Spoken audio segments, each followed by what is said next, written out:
Hello दोस्तों, कैसे हो आप लोग। आशा करता हूँ अच्छे ही होंगे। आज मैं आपके लिए फिर से एक नई सच्ची घटना पर आधारित एक स्टोरी बताने जा रहा हूँ। रियल स्टोरी है ये कहानी कंट्रोवर्शियल क्लेम सीरीज के तहत है। दुनिया भर में समय समय पर कई ऐसे विवादित दावे किए गए हैं जो मीडिया की सुर्खियों में बने रहे। यह कहानी है रोमानिया की। इतिहास में भी भूत प्रेतों से जुड़ी कुछ ऐसी घटनाएं हो चुकी हैं जो आज भी लोगों के दिलों में घर कर गई हैं। ऐसी एक कहानी है द नन की। माना जाता है कि हाल ही में बनी हॉलीवुड हॉरर फिल्म जिसका नाम द नन था, यह एक सत्य घटना पर आधारित मूवी है। यह कहानी एक चर्च के भूतहा नन पर आधारित है। माना जाता है कि इस नन के अंदर क्लार्क नाम की बेहद शक्तिशाली प्रेत की आत्मा प्रवेश कर जाती है। इस कहानी को लेकर भूत प्रेतों के विशेषज्ञों की अलग अलग राय है। विशेषज्ञों की एक थ्योरी कहती है कि सैकड़ों साल पहले कैसे एक बूढ़ा व्यक्ति अपनी अधूरी ख्वाहिश के साथ मर जाता है। उसकी ख्वाहिश पूरी नहीं होती है, जिसकी वजह से उसकी आत्मा उस चर्च में भटकती रहती है। ये बात है रोमानिया की। वहाँ के एक लोकल चर्च की नन को उसके सपने में उसकी आत्मा का दिखाई देना। बाद में उस नन ने अपने आत्महत्या कर लेती है वो नन, लेकिन उस बूढ़े शख्स की आत्मा की वजह से शरीर जिंदा रहता है उसका।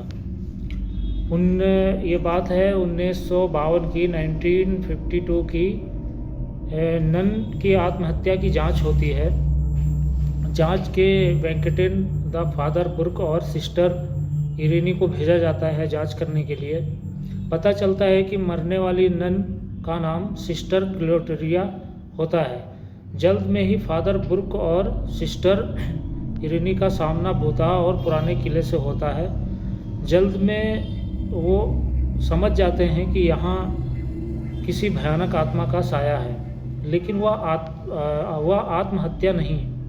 आत्महत्या करने वाली नन बिल्कुल नहीं है और ना ही उस बूढ़े शख्स की आत्मा है। कहते हैं कि ईश्वर के बाद उसका घर आता है। दोस्तों, इस कहानी को लेकर कई तरह के दावे किए जाते हैं।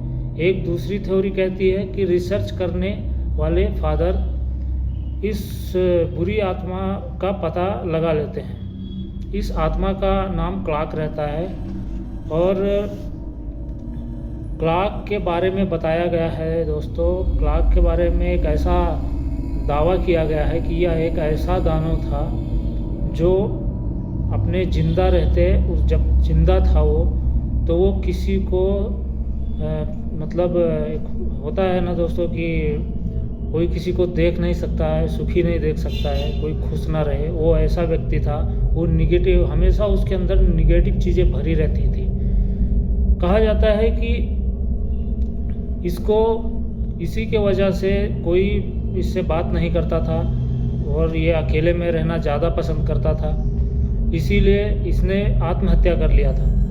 और उस चर्च के बगल में एक पेड़ है, उसी पे लटक के इसने आत्महत्या कर लिया था। इसी के वजह से उस चर्च में ही इसकी आत्मा भटक रही थी। और कहते हैं कि चर्च में और मंदिरों में, मस्जिदों में भूत प्रेत नहीं प्रवेश कर सकते हैं, नेगेटिव चीज़ें नहीं प्रवेश कर सकती हैं।